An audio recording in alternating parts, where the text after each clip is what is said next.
Hi Derek, how are you? I'm well, thanks, Jeff. Good to see you. Yeah, you too. Been a little while. I think last it was Yes, almost like at a conference at Museums Australia conference, Western Australia. It was really the last time I had a chance to sit down and have a bit of a chat. yeah, yeah. No, that would be it. Yeah, So, and that was a while ago.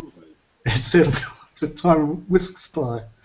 Um, so I just to start off with, maybe you could just give us a little bit of an intro about yourself and who you are and what you're doing. Yep. So I'm Derek Williamson. I'm live in Sydney, and I look after a little museum at the University of New South Wales called the Museum of Human Disease, a fairly particular collection of diseased human body parts. And my role is really around trying to get audiences to come in and learn from those things. So, for the Museums Australia conference this year, there's one of the areas that the speakers are addressing is contested places. And what I thought we'd start off with is the first question that they've got in this space, which is, do museums and galleries contribute to social good? Do you think they do? Well, I think absolutely they do. You know, there's so many ways in which museums and galleries contribute to people understanding themselves and historical context and things like that. I think every gallery and every museum is working to help people kind of understand the world around them and political situations and developments and all of those sorts of things, as well as just the understanding of objects and what we can learn from these things that come from the past or sometimes a little bit of the present, and how we can learn from those about making the world a better place or a more beautiful place, or simply understanding each other better. So I think certainly museums and galleries are always kind of places where social good happens, even if it's just good social interaction. So you've run quite a lot of really good interactive programs since you've been at the museum. But what have you found is like been the most successful way to engage with that feeling that you're doing something, that's making things better or making a change for the better? Uh, my museum's kind of quite a very particular place.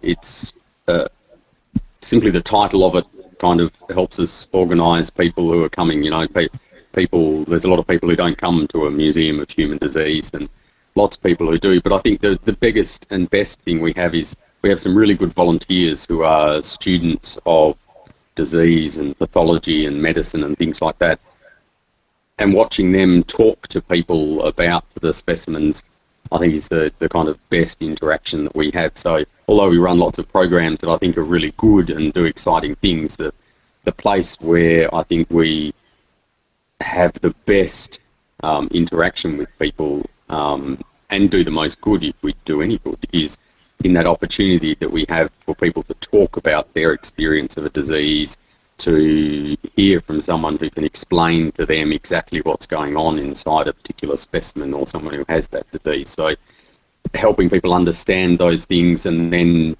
to understand the choices that we make and the impacts those have, and hopefully, people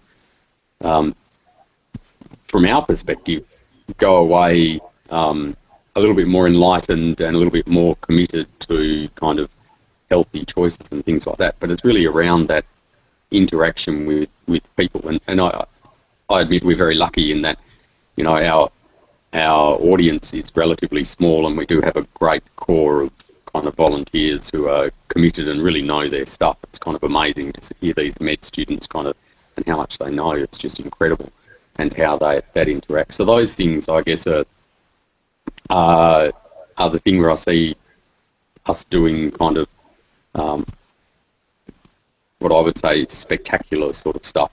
But it really is just the day-to-day, all the events and things we run, simply kind of move people towards that. I think, that's the So, experience. so do you think it's an opportunity for those medical students to behave or to use their knowledge in a way that they don't normally get to use it? Like, Are they, Oh, I mean, in a situation where they might be sort of counselling someone about one of these diseases, must be a very different circumstance to actually describing why you're enthusiastic or why the research around that is so important. yeah, absolutely. And you know, they tell us that they, for them it's good because they have to understand the concepts that they're learning really well to be able to then interpret them to someone who doesn't have the same academic background, and then to be able to talk about them in a way that's not clinical and not academic, and to explain what are really kind of fairly serious concepts and fairly serious science and medicine to people. So they really get a lot out of it as well. You know, they learn a lot and they engage deeply with their subject matter and stuff like that. And that, you know, is part of what we're doing as well. You know, we're part of this educational organisation, and so the experience that the students get is very important to us as well. So do the audiences, are they other students, or do you find that it's bringing people onto campus that are not students, or how do you work that? You know, I mean, it must be a big sell to kind of get people. It is. We have one particular audience, which is our high school audience, and we hit a few really key curriculum areas around kind of health and disease in a range of different kind of subject matters, and so we have a great and strong following amongst kind of HSC students. So that's fantastic for us. You know, we get a plethora of 14, 15, 16, 17-year-olds, and most of the people that our volunteers are talking to are these students, and kind of trying to contextualise the curriculum in terms of this is what it really looks like when someone has a disease. So there's that. But then, you know, we do have a small public following, and we do holiday programs and stuff in which we get families through. And again, our volunteers kind of work with them. They'll run dissection workshops, and they'll talk to people about kind of relating zombie diseases to the real diseases we have, and those sort of things. So there is a degree to which it's a bit of a difficult sell, and the way we're set up, and we're a Monday to Friday organisation, so kind of it's difficult to attract the key public audiences, I guess, that everybody else kind of likes to attract, because they like to come on weekends and we're shut. So, I mean, one of the things I've discussed with other people over the course of these conversations has been the limitations of our physical space. That, you know, often museum is seen as a museum of this, a museum of that, and that when we're talking about places that maybe are places to experiment or contested places, often everyone talks about the physical, you know, walls and barriers around you, but it does seem like those walls are breaking down, and there's lots of opportunities to kind of move outside of them if you can convince people that the museum isn't about the physical objects in this particular physical space.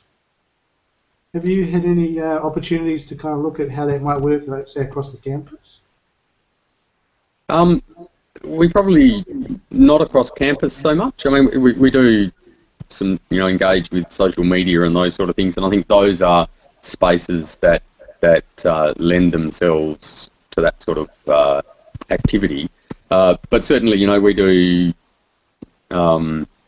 video conference programs and things like that. We do digital learning tools and lessons and things that we have kind of freely available for schools and anyone else to kind of come and have a look at and kind of learn about things, and we're always trying to kind of refresh those. So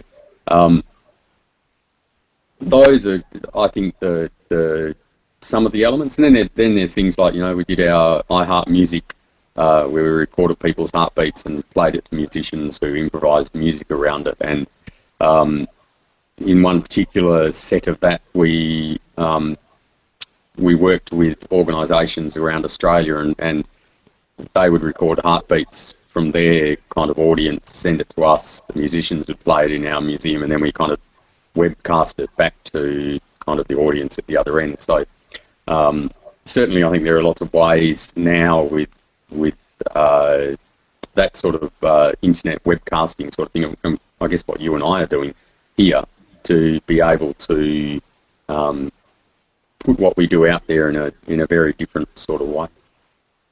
Yeah, because it does seem that this discussion about sort of, whether museums and galleries do social good is often revolving around, you know, um, the collections they have and the ability of those collections to describe uh, things that people feel are meaningful to their current lives. But in lots of ways, museum visits are just, I mean, I don't know about you, but I remember from when I was a kid, I would go on a museum visit, and it didn't really matter what museum I went to, I was just going on a museum visit, and they still have that place in our society. God knows how, but they still, have this status almost that people will go uh, to a museum for an experience, and they don't really know what the experience is going to be. And I think that's kind of good. I think that we're still quite lucky in that way.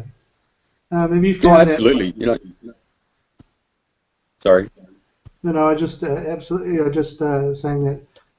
Have you found that that's been the case, that when you're working in different environments, that the museum provides inspiration both for the person that works there and for the visitor. And it's a bit sort of fluid. People like to think of them as concrete boxes full of this object, but it's working in them. There's a lot of fluidity around them, isn't there? There is, and really it's about kind of the audience and what they're coming for. And as you say, I think lots of people come with very little expectation, especially if they're just coming to visit the museum. If they're coming for a particular exhibition or something like that, then certainly I think there's, more of a structure around what they expect and how they're going to interact with that and what they bring with them and what they know.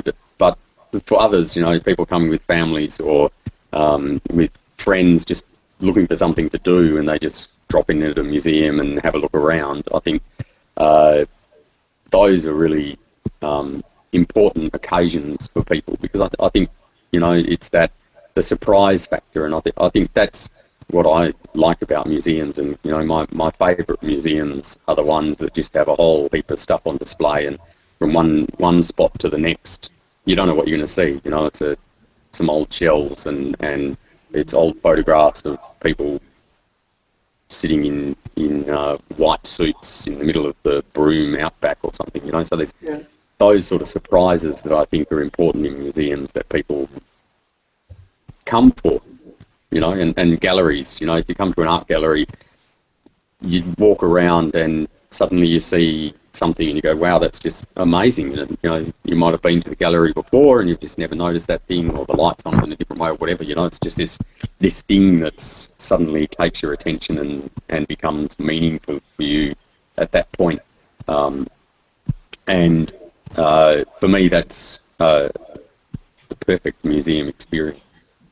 And that's something I think that, everything gets so worked out. Like now there's, particularly as in a larger museum, there's so many people doing so many tasks that by the time it's put through all the cookie cutters, at the end of it, it seems a bit kind of like, you're going to the same museum, a bit like you're going to the same city that's got the same skyscrapers.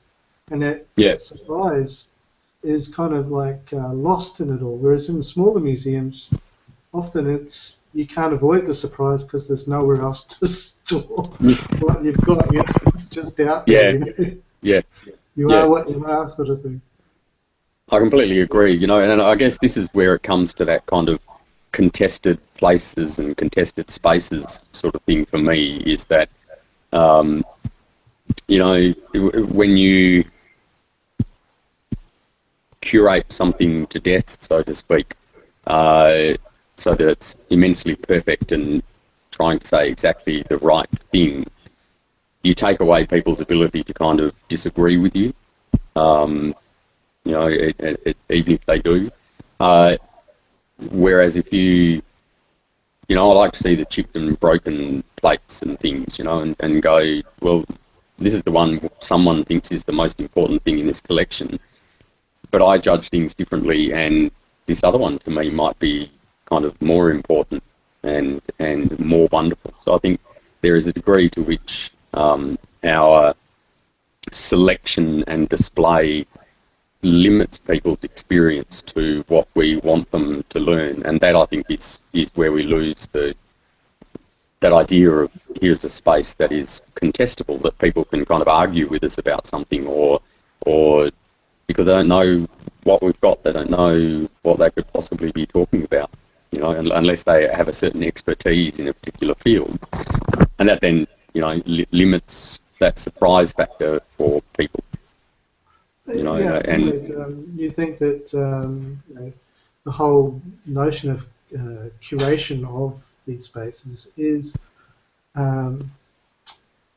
getting the artist in or getting the person to reinterpret. But I think personally that most of the people I've met anyway that do curatorial work are as much artists as they are traditional curators, and that's been a big shift that I don't think has been recognised that much within the profession. And I think lots of curators are capable of producing equal or better work than a lot of the artists that are brought in to kind of reinterpret the collections. You've had a bit of experience with bringing artists into your collections, and it's been very successful. What do you think is the key? Is it the collaboration, or? For me, I think it's about there needs to be collaboration, but I need to be clear on what my aim is and what my goal is, and is this artist going to achieve that for us? So recently we had a video artist called John Douglas who came in, and he is a kidney, or was at that point, a kidney dialysis patient, and because of his kidney issues and his dialysis and medications and things, he had this whole host of other diseases that people on dialysis get because they're trying to cope with their body, trying to deal with all the drugs and the things. And so he came in and he was taking images of the specimens of the diseases he had as well as his kidneys, and then creating an artwork around that. And the artwork is like many artworks, people looking at it could just go, it's just a thing, and not really understand it. But when John talks about it, because he's passionate about the disease, because he's a patient and it's been his life for a very long time, and he's passionate talking to people about it, I knew we were going to get something where the message wasn't going to get kind of diluted, around those sorts of things. I wasn't particularly concerned whether John was talking about, saying this is a museum of human disease specimen that I photographed. That wasn't really what was important, but what was important was that the messages that John was talking about weren't just about kind of the artistic merit of what he was doing, but as well as that, the messages are around kind of the health stuff, And likewise, when we worked with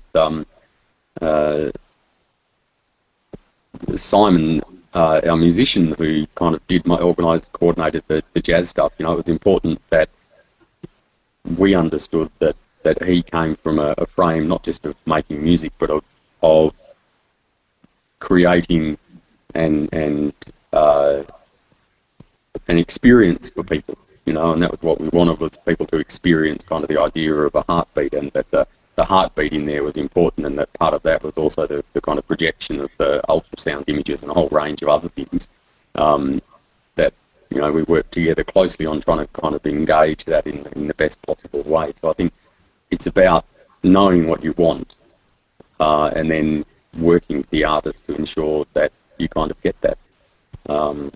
It probably doesn't happen 100% of the time with the stuff we've done, but I think you can kind of work towards ensuring that it contains the key messages that you need to do. If you need to, some places may not need to and are happy just to have someone come in and interpret a collection simply for the sheer joy of having someone interpret their collection or an object or whatever it is for their audience, And I think those are valuable things as well. So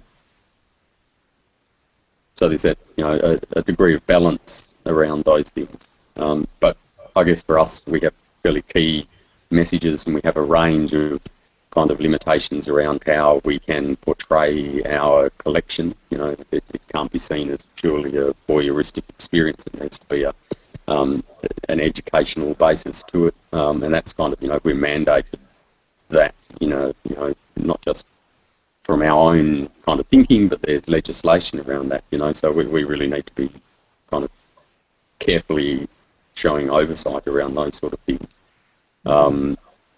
which, you know, makes our experience probably a little bit different to others. So you can't just, like, the whole thing is just open the doors and you know, let people just come in and browse around the collection. It requires some kind of interpretation is available as soon as the person walks in the door. Yeah.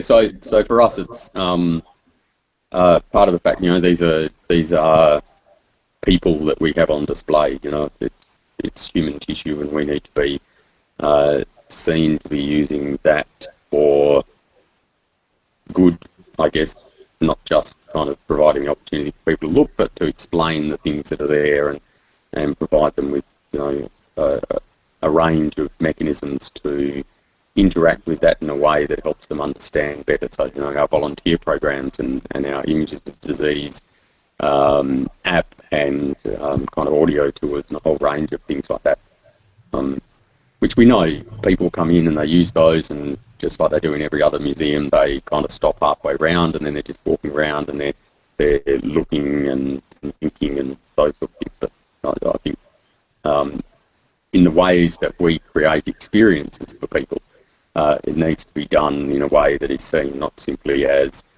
creating objects, or using our specimens as objects, but as kind of representations of disease and suffering and learning.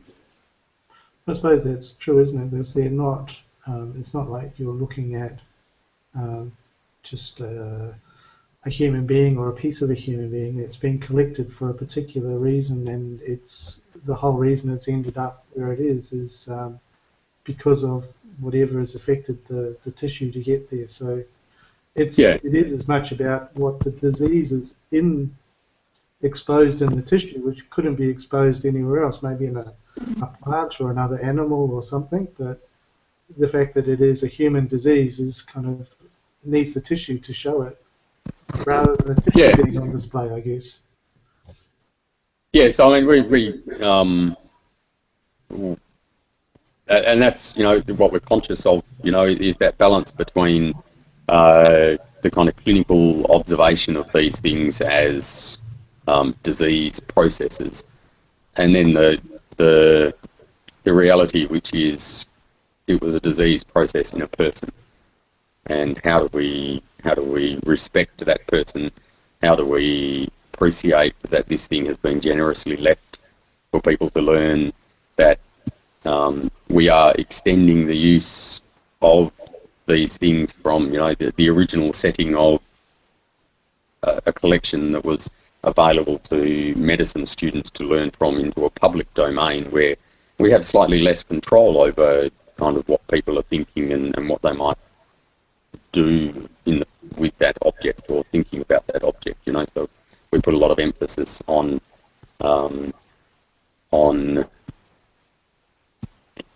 reminding people that, you know, this is different to lots of other places, and there's a certain degree of respect that we ask people to pay our collection that perhaps other places, you know, don't. So does that mean that there's a certain sort of part of it where you might enter into irreverence or comedy, or I mean, I'm thinking here of something like you know, the War Memorial or something like that. There's a certain feeling about it that is inherent, that, you know, to move outside of those boundaries is a much more difficult task for you, I guess. Oh, it certainly is, you know, and not just going to things like, you know, comedy and how do we lighten the atmosphere and those sort of things, but even to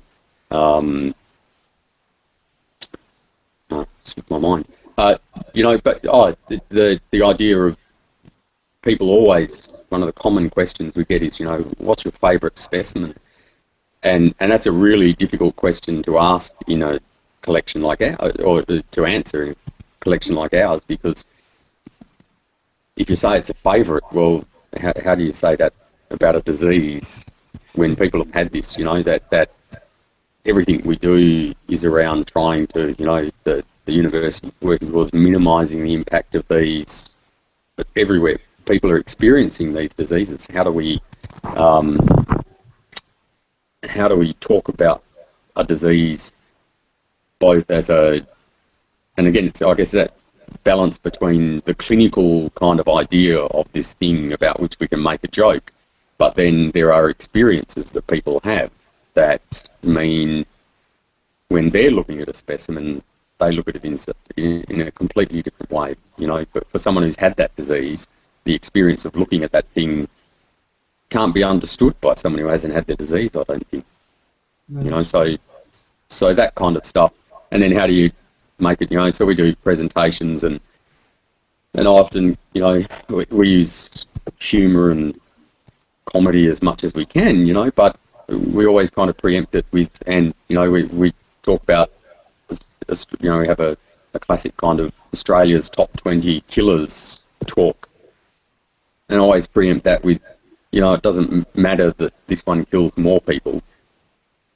The experience of a disease on an individual scale is just as important for the rarest of diseases as it is for the most common one. You know, that just because more people have it doesn't mean it's necessarily more important on that individual scale. Or if your loved one has that rare disease, that's a devastating thing for you.